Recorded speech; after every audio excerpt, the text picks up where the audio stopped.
Seigneur, Amen. quand il est venu me chercher, ça a bouleversé ma vie. Alléluia.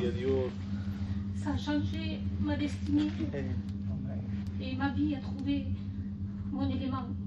Amen, amen. Je rends grâce à Dieu parce que le Seigneur est vivant. Amen. Très jeune, j'ai connu ce que c'était la religion et ce que les parents nous imposaient. Bien sûr, il fallait suivre à la lettre ce qu'ils nous disaient, mais très jeune, j'ai eu un vide dans mon cœur. Je sentais que ça ne passait pas. J'étais une fille très angoissée qui sentait le besoin de Dieu. Je ne savais pas ce que c'était, mais je sentais ce besoin dans mon cœur. Et un jour, Dieu a permis qu'il vienne une mission chez nous, là-bas. On ne connaissait pas l'évangile, on n'en voulait pas. Mes parents ne voulaient pas. Et un chapiteau s'est installé.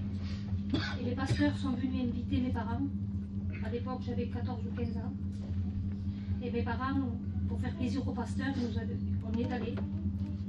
Mais je me rappelle qu'ils nous avaient avertis, qu'ils nous avaient dit ça, c'est pas pour nous. On fait plaisir aux pasteurs et on ressort, ça, c'est pas pour nous.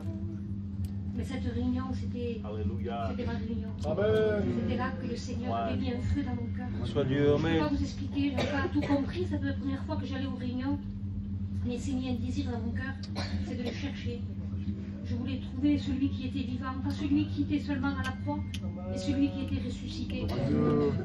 Et bien sûr, la réunion est passée, j'étais bouleversée, je ne savais pas ce qui se passait, je ne connaissais pas.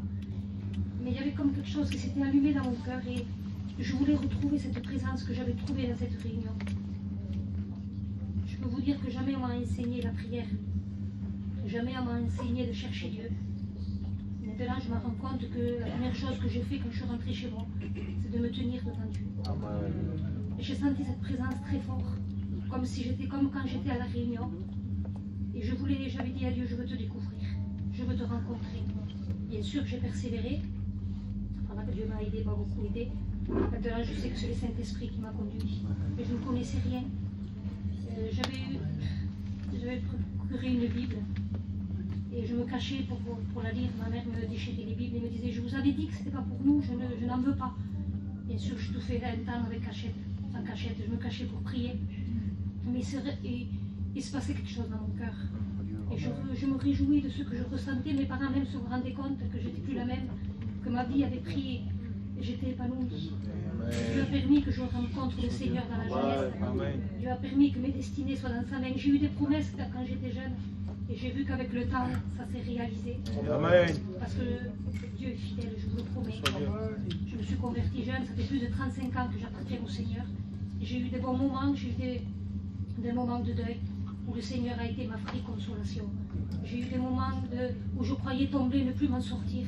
Mais l'amour de Dieu m'a relevé. Je vous le dis que Dieu est fidèle. Et si encore j'étais là à la réunion, je me dis Seigneur, quel privilège, quelle grâce.